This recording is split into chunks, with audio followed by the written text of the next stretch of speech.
오늘 우리 계시는 하나님의 말씀은 요한복음 15장 4절, 5절 말씀입니다. 제가 가진 성경, 신약성경 173페이지.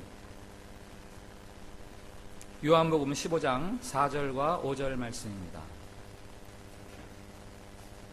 신약성경 173페이지.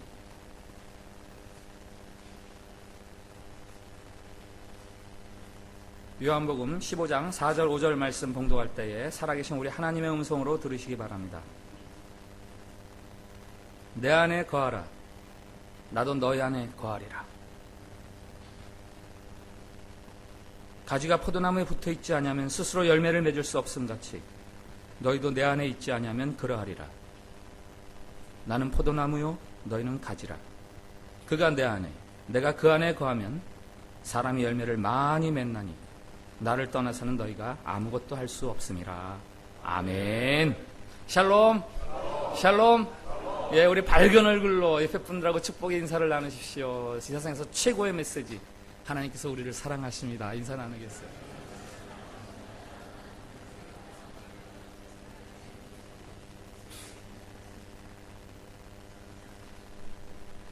지난 3년 반 동안 오직 그 한 사람만 바라보고 쫓아다녔어요.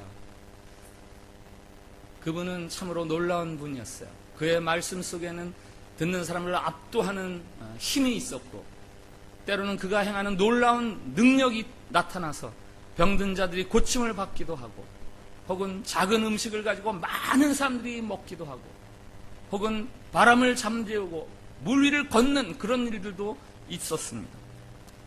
최근에는 죽은 지 나흘이나 된 사람을 다시 살려내셨습니다. 그러니 그 사람은 분명히 내 인생을 걸만한 사람이었고, 지난 3년 반 동안 직업을 버리고 가족을 버리고 오직 그 한 사람을 쫓아서 다녔습니다. 6월절을 맞아서 예루살렘에 들어갈 때는 예루살렘의 모든 백성들이 정말 환호를 하는데, 얼마나 멋있게 환호를 하는지. 아이부터 어른들, 노인까지 남자, 여자 불문하고 모두가 열렬하게 환호를 하는데, 이야, 이제야말로 내가 그동안 쫓아다녔던 일의 결실을 보는가 보다.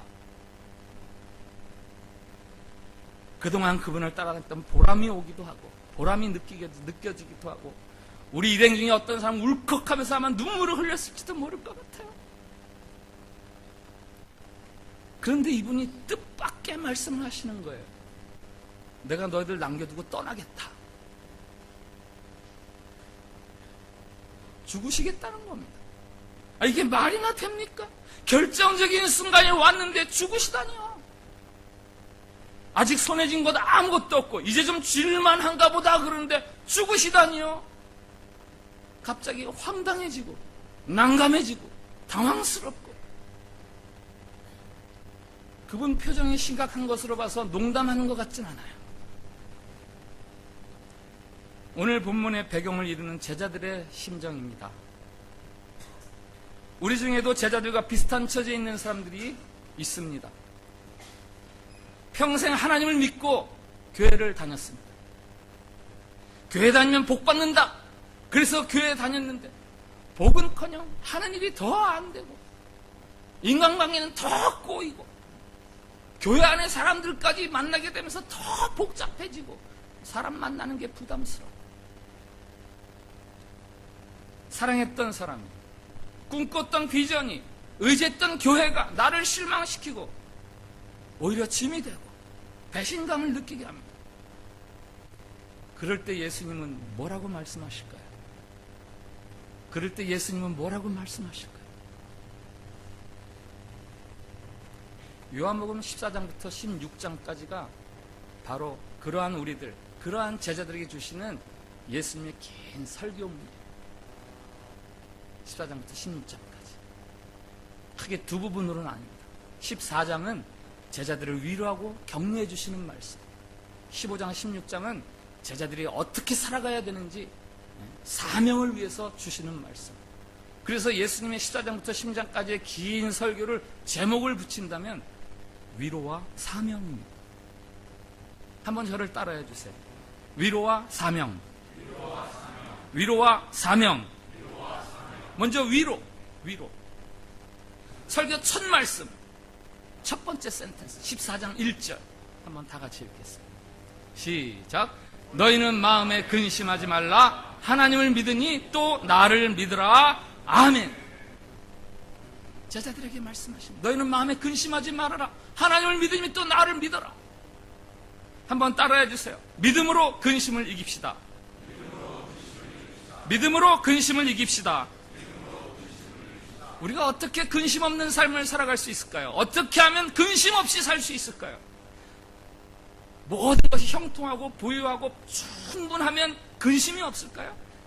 뭐 그럴지도 모르겠지만 세상에 사실은 그런 삶을 살아갈 수 있는 사람은 아무도 없죠. 자기가 바라는 일을 다 이루는 사람들이 어디 있습니까? 아니면 미래에 무슨 일이 일어날지 알게 되면 우리가 근심이 없을 것 같습니까? 혹시 넥스트라는 영화를 기억하세요? 몇 년 전에 넥스트라는 영화가 있었어요. 5분 안에 다 무슨 일이 일어난지 아는 사람, 남자 주인공인데 얼마나 고민이 많은지 모르겠어요. 5분 안에 무슨 일이 일어나는지 다 보이니까 너무 고민이 많아요. 어떻게 하면 근심 없이 살아갈 수 있습니까? 오늘 예수님이 말씀하세요. 너희는 마음에 근심하지 마라. 하나님을 믿으니 또 나를 믿어라. 근심을 이길 수 있는 방법이 있습니다. 바로 믿음이에요. 믿음. 든든한 믿음의 대상이 생기면 내 삶에서 근심이 사라지는 거예요. 근심의 반대말은 형통이나 안심이 아니에요. 근심의 반대말은 믿음입니다. 형편이나 처지가 나아진다고 근심이 없는 게 아니죠.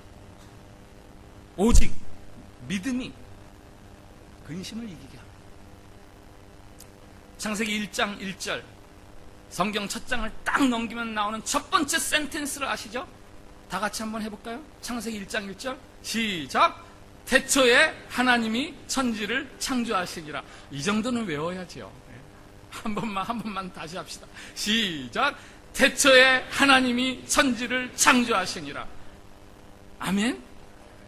성경이 이 첫 번째 구절은 이 세상의 주인이 누구시며 이 세상을 주관하는 자가 누구이신지를 고백하는 위대한 신앙 고백이에요. 이스라엘 사람들은 애굽에서 종살이하면서 이 신앙을 가지고 견뎌낸 거예요. 홍해를 앞에 두고 뒤에서 애굽의 군대들이 쫓아올 때 이 신앙을 붙든 거예요.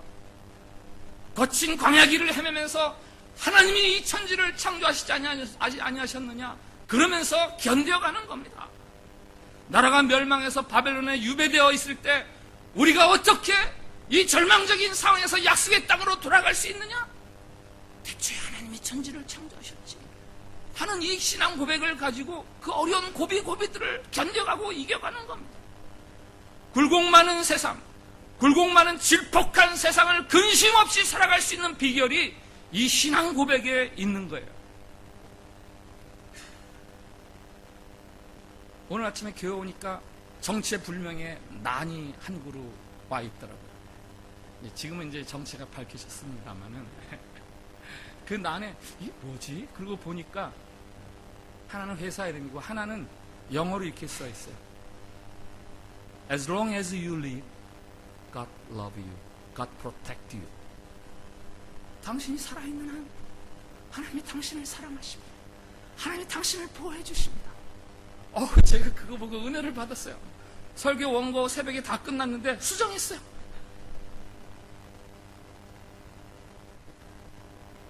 하나님이 계시고 그 하나님이 나를 사랑하시고 어떤 경우에도 나를 보호해 주신다는 믿음. 내가 죄인임에도 불구하고 내가 죄인이었을 때 하나님이 나를 사랑하셔서 아들을 보내시고 죽기까지 하셨다는 그 하나님의 사랑에 대한 믿음, 그 믿음이 있을 때 우리는 비로소 근심을 이겨낼 수 있는 겁니다. 구약 성경이 소개하는 욥이라는 사람이 있죠. 그는 큰 부자였습니다. 그는 아주 믿음이 좋은 사람이었어요. 사탄이 욥을 보고 뭐라고 이야기합니까?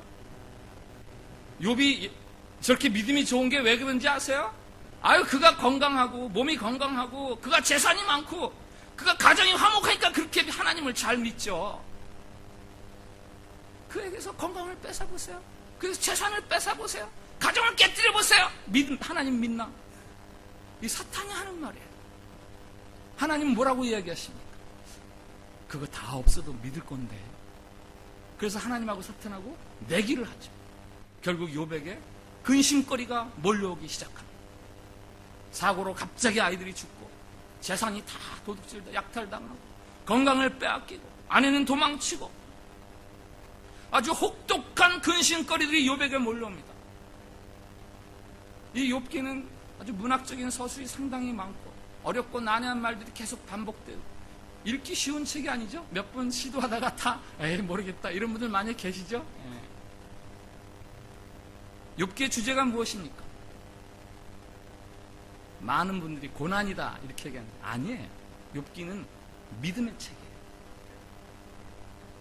하나님이 없는 것 같은 순간, 하나님으로부터 내가 버림받은 것 같은 그런 순간에도 믿음을 지킬 수 있는가? 그거에 대한 증언이에요.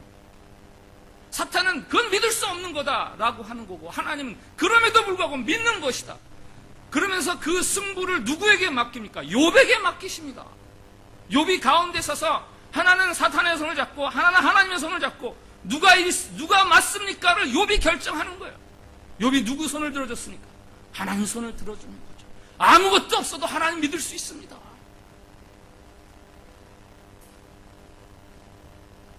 놀랍게도 하나님이 사탄과의 싸움의 승부를 욥에게 맡기시는 거예요. 욥에게뿐 아니라 오늘 우리에게도 사탄은 말해요. 뭐? 아무것도 남은 게 없다고? 인도네시아에 와서 그렇게 신앙생활했는데 그렇게 오랫동안 교회 다니고 남은 게 없다고? 야, 교회는 뭐하러 다니냐? 교회 다닌다고 뭘 얻겠다고 다니는데 지금 얻은 게 뭐 있냐? 야, 교회 그만 다녀. 그러나 예수님은 말씀하세요. 아무것도 없다고? 수년 동안 교회를 다녔는데 얻은 게 없다고? 그래, 그래도 근심하지 말고 나를 믿어라. 하나님을 믿어라. 여러분 힘을 내십시오. 하나님을 믿고 예수님을 믿으십시오. 환경에 흔들리지 마시고 신실하신 하나님의 약속의 때가 다가오고 있음에 대해서 신뢰하십시오. 여러분의 믿음을 통해서 하나님의 손이 올라가실 수 있도록 그렇게 믿음의 산 증인으로 살아가셔야 돼요. 믿음으로 근심을 이길 수 있습니다. 이것이 바로 불안해하고 두려워하는 제자들에게 제일 먼저 들려주시는 우리 주님의 설교 말씀입니다. 우리 옆 사람들과 같이 인사합시다. 믿음으로 근심을 이기십시오.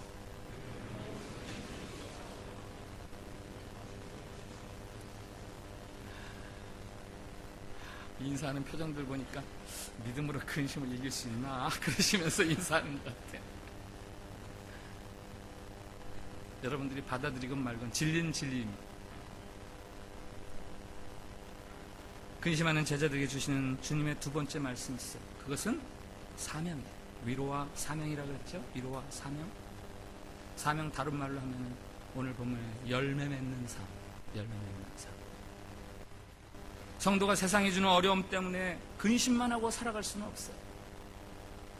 어려움에도 불구하고 내 삶을 향한 하나님의 부르심, 하나님의 사명, 나를 향한 사명, 목적, 그것을 위해서 지금 이 자리에서 살아가는 거예요. 이 문제 언제 끝나나? 전전긍긍 문제에 얽매여서 노예처럼 살아갈 수 없어요. 우리는 그런 사람들이 아니에요. 여러분의 삶의 자리가 어렵다고 문제에만 얽매여서 전전긍긍하지 마세요. 그 속에서 주님을 위해서 무엇을 할 수 있는가? 내가 예수를 믿는 신자로서 어떻게 할 수 있는가? 그것을 찾아서 행하십시오. 적극적으로 믿음을 발휘하십시오. 어떻게 사명을 감당할 수 있는가? 어떻게 열매를 맺을 수 있는가가 오늘 우리가 읽은 본문에 나와 있습니다. 4절 5절 같이 읽겠습니다. 15장 4절 5절 내 안에 시작. 내 안에 거하라. 나도 너희 안에 거하리라. 가지가 포도나무에 붙어 있지 아니하면 스스로 열매를 맺을 수 없음같이 너희도 내 안에 있지 아니하면 그러하리라. 나는 포도나무요 너희는 가지라.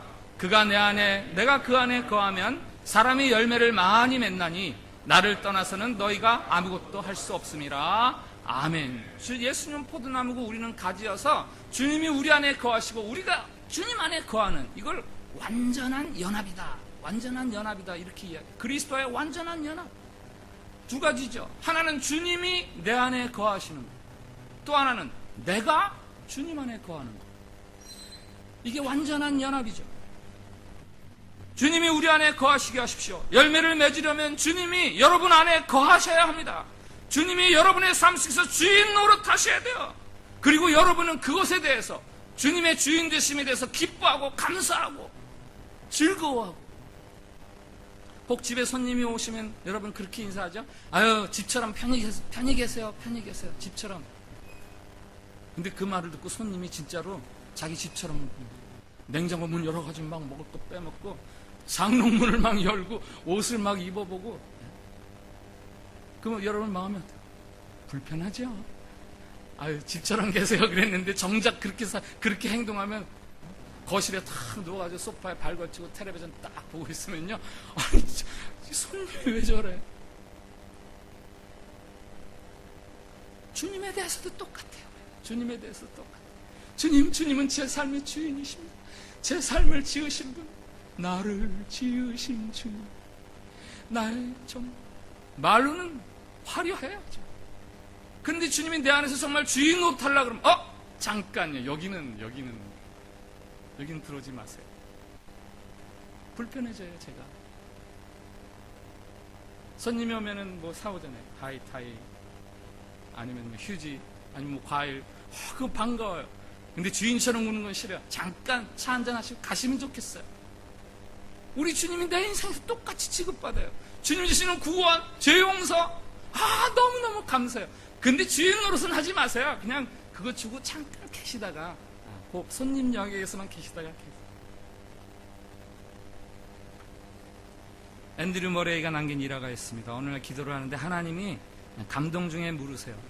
너에게 내가 누구냐? 앤드류 머레이가 대답합니다. 주님은 저에게 제일이십니다. 근데 그 대답을 듣고 주님이 기뻐하시는 것 같지가 않아요. 앤드류 머레이의 마음속에 부담이 있다는 거죠. 그래서 그것을 계속해서 묵상하다가 그 대답을 이렇게 바꾸었습니다. 주님은 저에게 제일이 아니라 저의 전부이십니다. 그제서야 주님이 기뻐하시는 것 같아요. 그제서야 마음이 후련해져요. 여러분, 전부하고 제일, 첫째하고의 차이는 무엇입니까? 첫째 말고 둘째도 있고 셋째도 있고 그러는 거예요. 전부는 말 그대로 다른 거 없어요. 전부예요. 주님 말고는 아무것도 없는 거. 그게 주님은 전부이십니다. 여기 남자분들 많이 계신데 오늘 부인에게 그렇게 고백해 보십시오. 여러분, 나는 여보, 나 당신을 이 세상에서 제일 사랑해. 그리고 둘째로 사랑하는 사람이 있어. 옆집 아줌마. 당신만은 못해. 그런데 꽤 사랑스럽더라고. 그 다음에 일은 제가 책임질 수 없어요.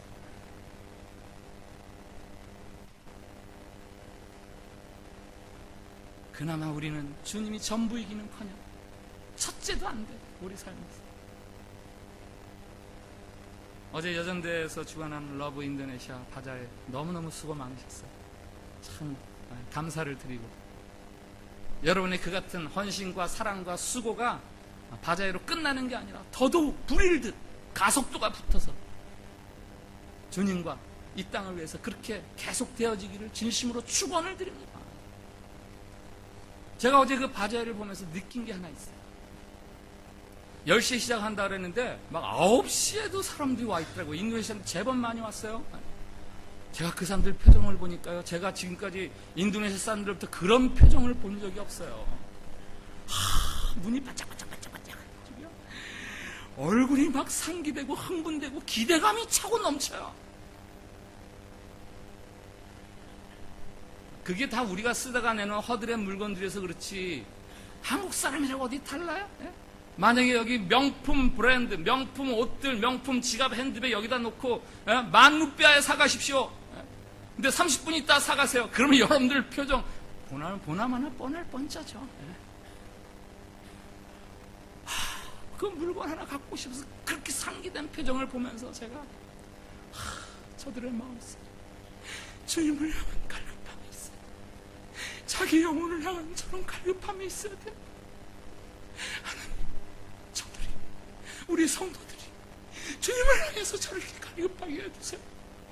주님을 향해서 마음속에 불듯한 소원함이 일어나게 해주시고, 예배 시간이 왜 이렇게 안 오는 거야? 예배 10분 전, 15분 전, 30분 전에 와가지고 기도하면서 주님 예배하게 해주셔서 감사합니다. 혹이라도 예배를 못 드리게 되면 예배 못 드려서 어떡해? 이런 마음이 생기게 해주세요.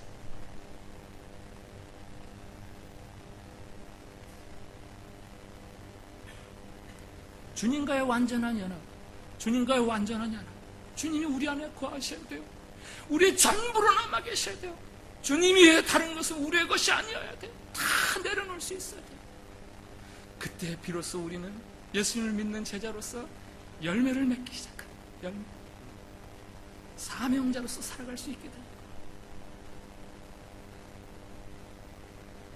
주님과 완전한 연합을 위한 두 번째 방법이 있어요. 주님이 내 안에 거하시는 게 첫 번째라면 내가 주님 안에 거하는 거. 내가 주님 안에 거하는 거. 내가 어떻게 주님 안에 거하는가?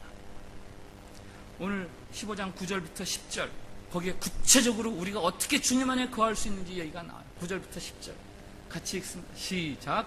아버지께서 나를 사랑하신 것 같이 나도 너희를 사랑하였으니 나의 사랑 안에 거하라. 내가 아버지의 계명을 지켜 그의 사랑 안에 거하는 것 같이 너희도 내 계명을 지키면 내 사랑 안에 거하리라. 그 밑에 12절도 있습니다. 시작. 내 계명은 곧 내가 너희를 사랑한 것 같이 너희도 서로 사랑하라 하는 이것이니라. 아멘. 내 안에 거하라. 그러기 위해서 내 계명을 지켜라. 내 계명은 너희가 서로 사랑하는 것이다. 내 안에 거하라. 그러기 위해서 내 계명을 지켜라. 내 계명은 너희가 서로 사랑하는 것이다. 한번 따라 합시다. 주님 안에 거하면 사랑하게 됩니다. 한 번 더. 주님 안에 거하면 사랑하게 됩니다. 이건 사랑이 좋은 거라고 동의하라는 말씀이 아니에요. 사랑 맞아. 그거 진짜 참 좋은 거지라고 수긍하거나 긍정하라는 이야기가 아닙니다. 사랑하라는 거예요. 그래서 사랑은 명사가 아니라 동사예요. 여기 학생들 퀴즈에 사랑, love. 영어는 뭐 동사도 되지만 사랑이 명사입니까? 동사입니까? 동사라고 동그라미 치세요. 선생님이 틀렸어. 그럼 왜 틀렸나요? 사랑은 행하는 거예요. 예수님을 구주로 믿음으로 구원을 얻는 것에 대해서는 우리가 목숨을 걸죠. 그게 천국 백성이냐 지옥 백성이냐를 결정짓는 것다라고 그렇게 믿기 때문에 예수님을 구주로 입으로 시인하는 그것에 우리는 목숨을 겁니다. 그래서 행여라도 누구 가까운 사람이 그 고백을 못하고 막 죽어가면은 그 죽는 자리에 가서 아빠 예수님 나의 구주라고 입술로 시인해봐. 막 애 같아서 막 그렇게 하지 않습니까? 그런데 그 구원을 입고 나서 사랑하는 거에 대해서는 우리는 별로 절박함이 없어요. 사랑 안 해도 돼. 마치 사랑 안 하는 게 내 권리인 것처럼 굴어요. 사랑하지 않고 사는 게 당연한 거고 사랑하지 않는 게 내 권리라고 생각해. 여러분 명심하세요. 믿음이 있어도 살다가 병들 수 있어요. 믿음이 있어도 살다가 실패할 수 있고 가난해질 수 있어요. 믿음이 있어도 골치 아픈 일이 가정에 일어날 수 있습니다. 그러나 믿음이 있으면 사랑하지 않을 수 없어요. 믿음이 있으면 사랑하지 않을 수 없어요. 사랑하지 않는 것은 내 안에 믿음이 없다는 거예요. 서울 선한목자교회 유기성 목사님 이야기입니다. 한 집사님이 1부 예배에 나오셨어요. 평소에는 2부 예배에 나오셨는데 그런데 듣자니까 1부 예배 드리고 막 화를 내면서 가셨다는 거예요. 무슨 일인가 알아봤더니 지난주에 다른 집사님하고 교회 다른 집사님하고 싸웠대요. 크게. 예배는 드려야 되겠는데 그 꼴 보기 싫은 집사 2부 예배 올 테니까 1부 예배 가야지. 1부 예배 갔는데 그 집사님도 그 주에 1부 예배 왔다는 거예요. 그 보고 나니까 예배 뭐 이런 거 하나도 그냥 분이 나고 그 화가 나고 예배까지 따라다녀.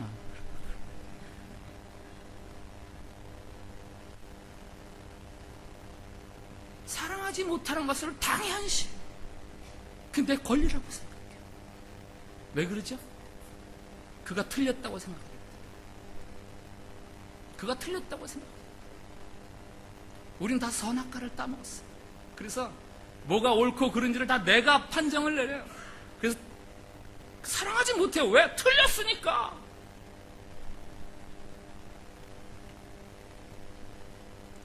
세상에 틀리지 않은 사람이 어디 있습니까? 사람을 판단만 해서는 그 사람이 결코 변화되지 않습니다. 부모님들 잘 들으세요. 판단만 해서는 자녀들이 변화되지 않아요. 어떻게 해야 변화돼요? 사랑을 보여줘야 돼요. 사랑을 쏟아부어줘야 돼요. 그런 애들이 변화돼요. 예수 안에서 열매를 맺기 위해서 주님이 우리 안에 거하셔야 하고 우리가 주님 안에 거하셔야 되고 그 예수님과의 연합의 구체적인 열매가 있다면 그것은 바로 사랑이에요. 사랑. 주님이 우리 안에 거하신다면 우리가 사랑할 수 있습니다. 우리가 사랑할 때 비로소 다른 사람들이 우리를 보고 그는 그리스도의 제자다. 그는 그리스도의 제자다. 라고 인정해 줄 수 있습니다. 사랑하지 못하면 아무리 입술로 주님이 나의 구원자십니다. 내가 주님을 믿습니다. 아무리 입술로 그래도 거짓이에요. 기만입니다. 기만. 자기를 기만하는 거예요. 자기 스스로를 속이는 거예요.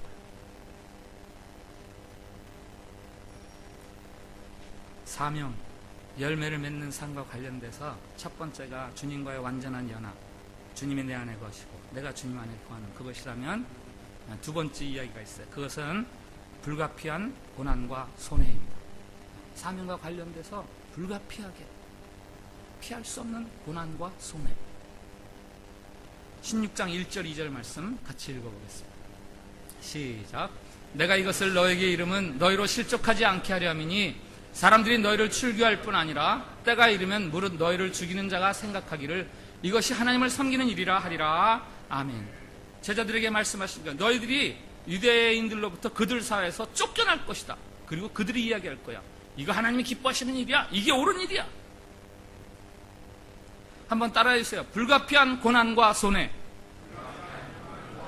불가피한 고난과 손해. 예수님 안에서 열매를 맺으려면 우리는 피치 못하게 고난을 당하고 손해를 당할 수밖에 없어요. 예수님 믿는 자의 열매는 형통하고 기름진 땅에서 열매 맺는 게 아니에요. 고난과 역경 가운데에서 예수 믿는 열매가 나타나요. 고난과 역경이야말로 우리가 그리스도의 제자임을 드러낼 수 있는 최고의 기회예요. 우리는 고난을 피함으로 인해서 열매를 맺을 수 있는 게 아니라 고난을 믿음으로 직면함으로써 비로소 열매를 맺을 수 있는 거예요. 정태기 목사님 책에서 소개하는 미국의 강동만 집사라는 분 이야기가 있어요. 강동만 집사님이 사냥을 좋아하는데 그 사냥개를 늘 데리고 사냥을 다니는데 어느 날 그 강 집사님의 사냥꾼이 호랑이를 물었다는 거예요. 호랑이를 물었다는 거예요. 걔가 아무리 생각해도 이해가 안 돼요. 아니 아무리 사냥개지만 이게 개인데 어떻게 호랑이를 무냐?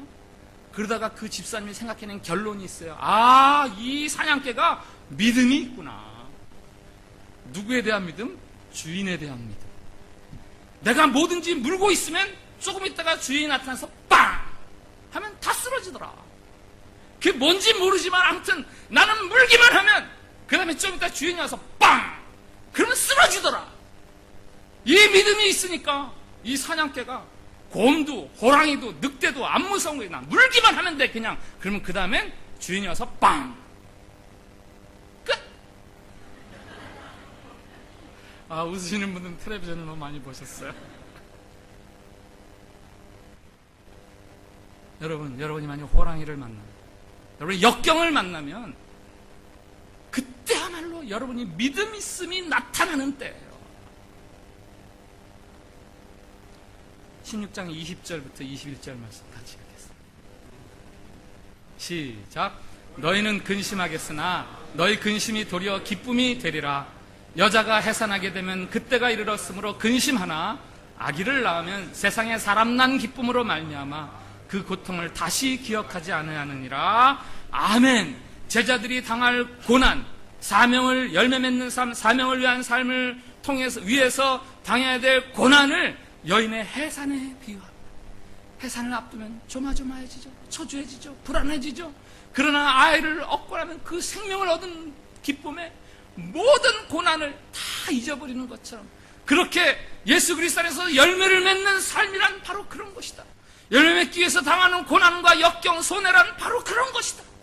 고난은 잠깐이에요, 잠깐. 16장에 보면은 예수님이 제자들에게 반복해서 사용하는 단어가 있어요. 조금 있으면, 조금 있으면, 조금 있으면. 16장 16절. 조금 있으면 너희가 나를 보지 못하겠고 또 조금 있으면 나를 보리라. 18절에 제자들이 조금 있으면이 무슨 말이지? 여기 조금 있으면 영어 성경가 in a little while, in a little while. 헬라어로 보면 한 단어예요. 미크테로스. 여기서 나온 단어가 마이크로. 아주 아주 미세한. 그거 지나가면.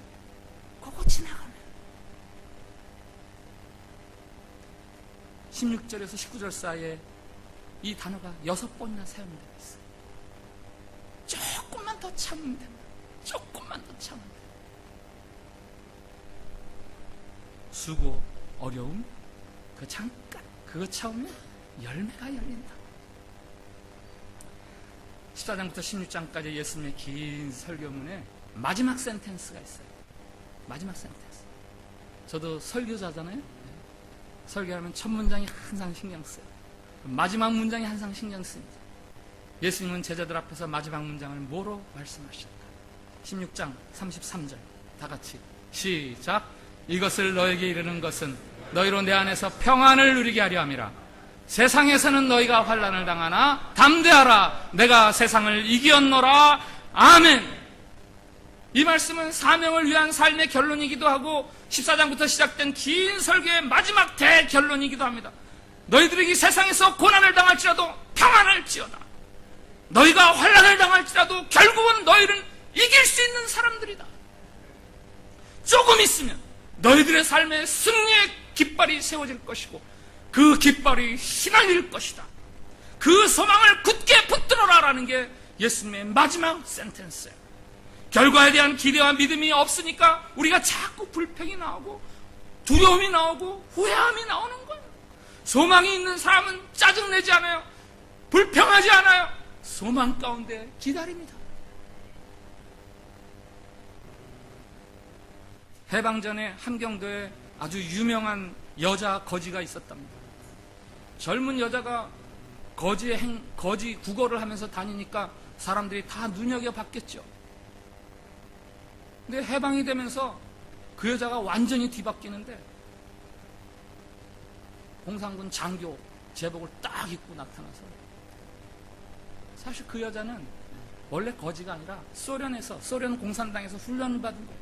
그걸 소련에서 한반도를 공산화하려고 간첩으로 파송한 거예요. 그래서 거지 노릇을 하면서 누가 못된 부장가 장교복 입고 다 적발해내는 거예요. 소련 공산당에서 파송만 해도 거지 노릇도 할 수 있어요. 소련 공산당에서 너 가서 거지 좀 해라. 그래도 거지 노릇도 할 수 있어요. 우리는 이 땅에 예수 그리스도에 인해서 파송받은 그리스도의 제자들입니다. 너 가서 고난 좀 당해라. 당할 수 있죠. 왜? 조금 있으면 이 고난을 통해서 맺어진 열매를 주님께 안고 주님에게 영광을 돌리 그때가 우리에게 다가오고 있기 때문에. 신앙생활은 내가 죄에서 꺼냄받았다, 내가 죄 속에서 꺼냄받았다, 그게 다가 아니에요. 한번 따라해주세요. 꺼냄받은 게 다가 아닙니다. 꺼냄받은 게 다가 아닙니다. 뭐가 있어요? 열매 맺는 게 있어요. 열매 맺어야 돼요. 열매 맺기 위해서는 내 안에 주님이 거하시고 주님이 내 안에 거하시면서 내가 혹이라도 역경과 고난이 있으면 그 속에서 그리스도인으로서의 그 독특한 빛을 발휘하면서 불평하거나 짜증내지 않냐고 원망하지 않냐고 소망을 가지고 주님을 만날 그 순간을 바라보면서 그리스도인으로 살아가는 것, 그거야말로 여러분들이 열매 맺는 신앙인이 되는 비결입니다.